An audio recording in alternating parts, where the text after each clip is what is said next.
Hello friends and students.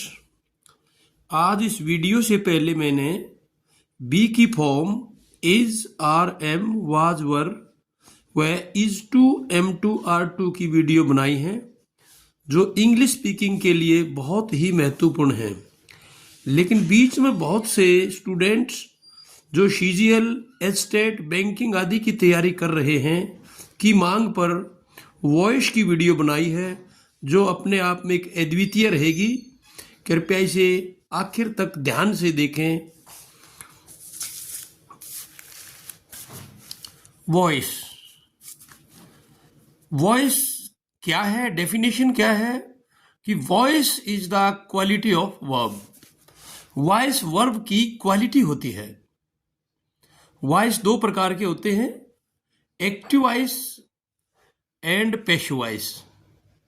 बहुत से बच्चे एक्टिव और पैसिव के अर्थ को डिफरेंट मान लेते हैं, लेकिन सबसे पहले मैं आपको यहां पर बताऊंगा एक्टिव की पहचान कैसी होती है कि एक्टिव वॉइस के अंदर जो सब्जेक्ट होता है वो कार्य को करने वाला होता है, यानी subject is the doer of the action, जिसमें सब्जेक्ट स्वयं काम करता है।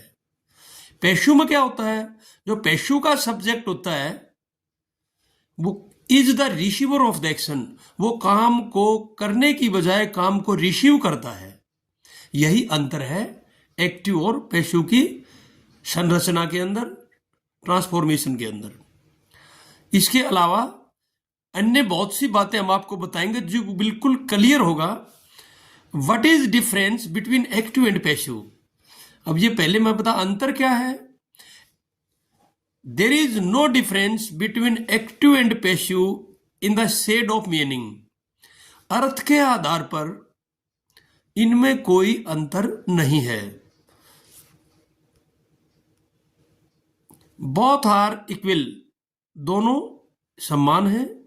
Only stress on action is found in passive voice. केवल passive voice के अंदर कार्य पर emphasize होता है, स्ट्रेस होता है। जैसा कि एक एग्जाम्पल दिया गया है, राम किल्ड रावणा। यहां राम सब्जेक्ट है, रावण ऑब्जेक्ट है। अब इसमें राम कार्य करने वाला है, डूअर है, अतः ये एक्टिव वॉइस है। तो रावणा, अब क्योंकि पैसिव वॉइस में मोस्टली क्या करते हैं, ऑब्जेक्ट को सब्जेक्ट और सब्जेक्ट को ऑब्जेक्ट बना देते हैं। तो रावणा वाज किल्ड बाय राम। तो पैसिव वॉइस बनाने से पहले में सबसे पहले वर्ब को चेक करना चाहिए बीच में, क्योंकि हमें बी की फॉर्म सप्लाई करनी होती है हर वर्ब के अनुसार। अब बी की कौन सी फॉर्म पैसिव वॉइस में आएगी उसके अनुसार।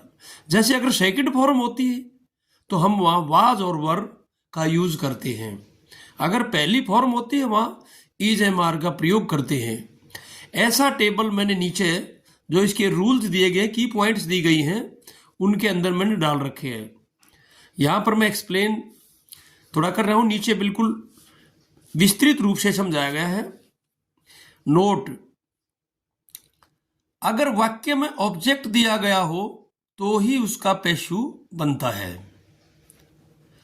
अगर वाक्य में कॉम्प्लीमेंट दिया गया हो तो उसका पैसिव नहीं बनता। अब बहुत से बच्चे ऑब्जेक्ट और कॉम्प्लीमेंट के अंतर को नहीं समझ पाते। मैं आपको बता देना चाहता हूं, जब किसी वर्ब से कोई एक्शन निकलता है और वो दूसरी चीज उसको रिसीव करती है तो वो ऑब्जेक्ट होता है। लेकिन अगर रिसीव नहीं करती, उसका उस पर कोई असर नहीं पड़ता, तो वो कॉम्प्लीमेंट होता है। जैसे आई गो टू स्कूल। हम यहां गो वर्ब है, कोई ऑब्जेक्ट नहीं लेती क्योंकि उसके अंदर स्कूल कॉम्प्लीमेंट है।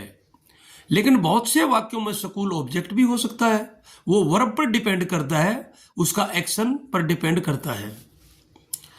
यहां अपवाद एक्सेप्शन दिया गया है। अगर किसी इन्फिनिटिव का पैसिव बनाना हो तो उसमें किसी सब्जेक्ट या वह ऑब्जेक्ट की आवश्यकता नहीं होती। जैसे टू गो, जाना, टू बी गॉन, जाया जाना। अब यहां पैसिव वॉइस में बी की फॉर्म का यूज किया गया है, जो कि हर पैसिव में बी की फॉर्म जो भी फैमिली होता है जिसके 8 मेंबर होते हैं, उनमें से किसी एक को यूज करके थर्ड फॉर्म का यूज किया जाता है, तभी पेशु होता है। यही उसकी मेन डिस्टिंग्विश होती है।